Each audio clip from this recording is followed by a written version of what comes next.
بسم اللہ الرحمن الرحیم۔ کل حضرت سید علی حجویری المعروف داتا گنج بخش علی حجویری رضی اللہ تعالیٰ عنہ آپ کے عرس کے موقع پر شیخ الاسلام ڈاکٹر طاہر القادری صاحب کے صاحبزادے ڈاکٹر حسن محی الدین قادری کا خطاب تھا۔ اس خطاب کے دوران جو دلخراش واقعہ ہوا وہ قابل مذمت ہے۔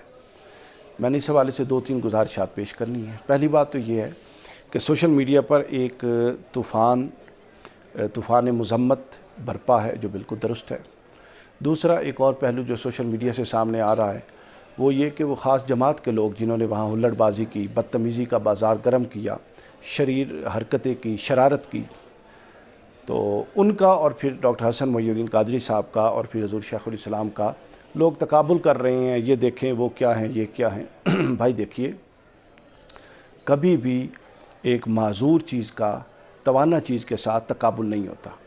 ایک ایسا سائیکل جس کا مثال دے رہا ہوں، ویسے تو تقابل نہیں بنتا لیکن مثال سے چونکہ بات سمجھانا بھی سنت ہے۔ ایک ایسا سائیکل جس کا ایک ٹائر ہی نہیں ہے، اس کا اگر آپ F16 اور F17 کے ساتھ کریں گے تقابل، تو پھر تقابل کرنے والوں کی عقل پر بھی حیرانی ہوتی ہے۔ تو یہ کوئی تقابل نہیں، بلکہ یہ جو ہلڑ بازی مچانے والے ہیں ان کے بڑے ابھی بڑے بھی نہیں ہوئے تھے اس وقت سے تحریک منہاج القرآن اور شیخ الاسلام کا طوطی بولتا ہے، اور یہ جو ان کے بڑے تھے وہ بھی عقائد شیخ الاسلام کی کتابیں پڑھ کے سیکھے ہوئے ہیں۔ اہل سنت جو کہلواتے تھے نا، بریلوی یا اہل سنت، تو ان کو تو خود پتہ ہی نہیں تھا کہ اہل سنت کے بنیادی عقائد کیا ہیں۔ یہ شدت پسند گروہ تھا۔ تو بہرحال یہ تقابل نہیں بنتا۔ سورج کا کبھی کسی چراغ کے ساتھ یا کسی لائٹ کے ساتھ یا کسی ٹمٹماتی ہوئی شے جس کے پیچھے وہ روشنی بھی کوئی اور فراہم کر رہا ہو، تو اس کے ساتھ تقابل نہیں ہے، تو لہٰذا تقابل مت کیجیے۔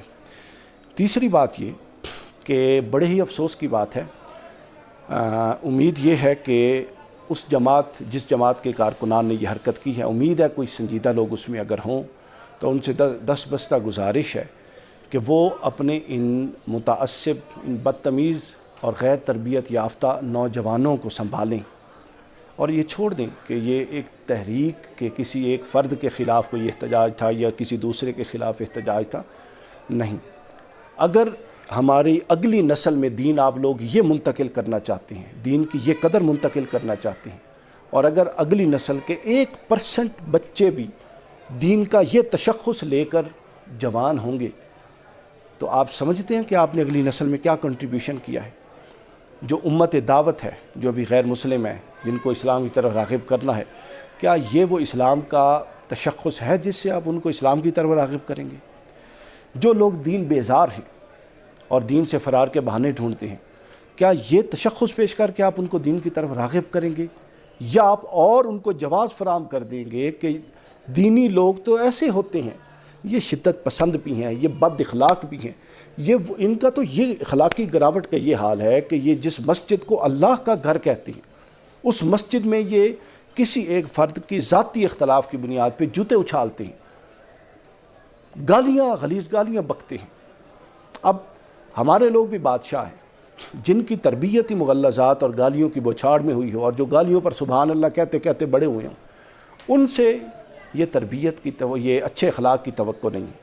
لیکن آپ کو سوچنے کی بات ہے، یہ سوچنے کی ضرورت ہے، یہ اہل سنت کے، مسلمانوں کے، تمام مکاتب فکر کے، تمام مسالک اور تمام فرقوں کے جو اہل دانی سمجھدار لوگ ہیں، ان کو یہ دیکھنا ہے کہ بے شک اختلاف ہو سکتا ہے، اختلاف پرابلم نہیں ہے۔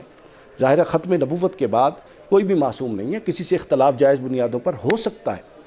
یا اختلافات کے یہ معیار ہیں کہ آپ بزرگوں کی بارگاہ میں جن کا آپ بڑا ادب سمجھتے ہیں، گالیاں نکالیں، سازشیں کریں، جوتے اٹھائیں، جوتے لہرائیں، اور پھر اس سے سب سے بڑھ کے اللہ کے گھر میں، مسجد میں، اور پھر اس محفل میں جو اللہ اور اس کے رسول سے منسوب ہے۔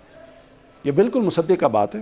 ہمارے ایک دوست ہیں محمد اعظم مصطفیٰ ان کا نام ہے، انہوں نے باقاعدہ مجھے میسیج بھیجا ہے کہ میں خود وہاں موجود تھا، ہمارے ساتھیوں پر تشدد بھی ہوا، دھکم پیل بھی ہوا، مسجد میں مسلسل غلیظ گالیاں بکی جاتی رہیں، سٹیج کی طرف جوتے اٹھائے جاتے رہے۔ اندازہ کر انا للہ و انا الیہ راجعون۔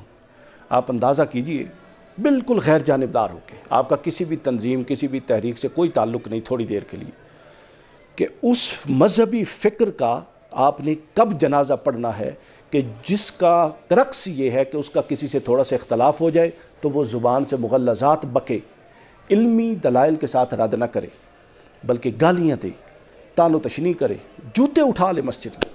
یہ رویہ تو اسلام کسی غیر مسلم کے ساتھ اور کفار و مشرکین کے ساتھ روا نہیں رکھنے دیتا، اور ہمارے اسلاف نے کبھی کسی کے ساتھ روا نہیں رکھا تمام تر اختلافات کے باوجود۔ لیکن یہ رویہ رکھا جا رہا ہے۔ خدا کا خوف کیجئے، یہ فکر آپ اپنی نوجوانوں میں منتقل، اگلی نسل کو یہ دین منتقل کر رہے ہیں۔ یہ سوشل میڈیا کا دور ہے، لوگ ہر شے دیکھ رہے ہیں، اور اگر یہ آپ لوگ پورٹریٹ کر رہے ہیں کہ یہ اسلام ہے تو پھر انا للہ و انا الیہ راجعون۔ کرنے کا کام یہ ہے کہ ہر اہل دانش، وہ جس کسی کا اگر اس جماعت سے، چونکہ ظاہر ہے ہر جماعت میں سارے لوگ اس طرح کے نہیں ہوتے، جس جماعت سے بھی اس کا تعلق ہے، جس کسی سے وابستگی ہے یا نہیں ہے، اس کی مذمت کریں اور ان پر خوب چڑھائی کریں تاکہ اس طرح کی غلیظ حرکت دوبارہ نہ ہو جس سے اسلام کا پورا تشخص پامال ہوتا ہے۔ اور ظلم کی بات یہ وہ لوگ تھے جو اپنے آپ کو امن پسند اور صوفیاء کی تعلیمات کا امین کہتے تھے، اور دیکھ لیجئے کہ کیا صوفیاء کی یہ تعلیمات ہیں۔ بابا جی جو پودا لگا کر گئے تھے، شجرے وہ جس کے اندر گالیوں کے ساتھ آبیاری ہوئی تھی، اب وہ تناور درخت بن چکا ہے، اب اس کے اندر مذہب میں شدت پسندی آ چکی ہے۔ اب جہاں تک تعلق ہے منہاج القرآن کا، دیکھیے منہاج القرآن کا بھی سب نے، پوری امت نے اور پورے پاکستان نے، اور خاص طور پہ ان شدت پسند لوگوں نے، ان شیطان صفت لوگوں نے صرف جمالیاتی تصور دیکھا ہے منہاج القرآن کا، جمالیاتی چہرہ۔ اس کا جو جلالی چہرہ ہے وہ کسی نے نہیں دیکھا، اور اس کا جلالی چہرہ شیخ الاسلام کی یوں مٹھی میں بند ہے۔ جس دن وہ مٹھی کھل گئی اس دن یہ سب یہ نظر نہیں آئیں گے۔ منہاج القرآن کے وابستگان پوری دنیا میں اگر اس طرف رخ کر کے تھوک دیں تو یہ جو شدت پسند ٹولہ ہے، جو بالکل مختصر سا ٹولہ، یہ بہہ جائیں گے۔ لیکن مجبوری ہے، ان کی یہ تعلیمات نہیں ہے، ہماری جو یہ تعلیمات نہیں ہے، نہ ہمیں یہ پڑھایا گیا، نہ ہمیں یہ سکھایا گیا، تو ہمیں تو دلیل سے بات کرنا سکھایا گیا۔ تو لہٰذا دست بستہ گزارش ہے کہ اس پر تمام دوست یہ سوچ لیں، تمام جو دینی درد رکھنے والے دینی جماعتوں کے ورکرز ہیں وہ یہ سوچ لیں، کیا یہ فکر ہم نے سوشل میڈیا کے ذریعے دنیا کو اور اپنی آنے والی نسلوں کو دینی ہے کہ آپ کا کسی سے اختلاف ہو، ڈفرینس آف اوپینین ہو، تو آپ اس پیٹرن پہ چلائیں اپنے لوگوں کو۔ اللہ تعالیٰ ہدایت دے ان کو۔ یہ 100 دفعہ قابل مذمت ہے، 100 دفعہ قابل مذمت ہے، 1000 دفعہ قابل مذمت ہے، اور یہ فکر یہ خارجی فکر ہے۔ جس بھی مسلک سے ان کا تعلق ہے اس مسلک کے ساتھ خارجی کا لفظ جوڑ لیجئے تو یہ صحیح معنوں میں خارجی فکر ہے، اور خارجی فکر ہی یہ تھی کہ نہ اختلاف کو قبول کیا جائے بلکہ اپنی فکر کو جبراً دوسروں پر مسلط کرنے کی کوشش کی جائے، اور پلٹ کے اپنا گریبان ایک لمحے کے لیے بھی نہ جھانکا جائے کہ ہم کہاں پر کھڑے ہیں اور ہم کس جہالت اور اس کے گڑھے میں دبے ہوئے ہیں۔ اقبال کے شعر پر میں ختم کرتا ہوں، کل میں نے اپنے آفیشیل پیج پہ پوسٹ کر دی تھی۔ اقبال نے کیا خوب بات کی۔ اقبال کہتا ہے کہ اللہ سے کرے دور تو تعلیم بھی فتنہ، املاک بھی، اولاد بھی، جاگیر بھی فتنہ، نا حق کے لیے اٹھے تو شمشیر بھی فتنہ، شمشیر ہی کیا نعرہ تکبیر بھی فتنہ۔ اگر نا حق کے لیے اٹھنے پر نعرہ تکبیر فتنہ ہو سکتا ہے تو نا حق کے لیے اٹھنے پر لبیک یا رسول اللہ کا نعرہ بھی فتنہ ہو سکتا ہے، اور یہ فتنہ ہے اس دور کا۔ لہٰذا اس فتنے کو پہچانیے، نعرے کے تقدس کو براہ راست جو اس نعرے کے لینے والے ہیں تقدس کو بحال کیجئے۔ آپ لوگوں کو کیا بتائیں گے کہ یہ نعرہ، اس نعرے کے آتے ہی آج ذہن میں کیا تصور آتا ہے، کون کون ذمہ دار ہے اس کا؟ ہر بندہ جو آواز نہیں اٹھاتا وہ ایک خاموش معیت ہے، ذمہ دار ہے۔ لہٰذا اس پاکیزہ نعرے کو پھر پاک کیجئے اور ان شریر نفوس سے اس کو بچائیے۔ اللہ تعالیٰ آپ کا حامی و ناصر ہو۔ والسلام۔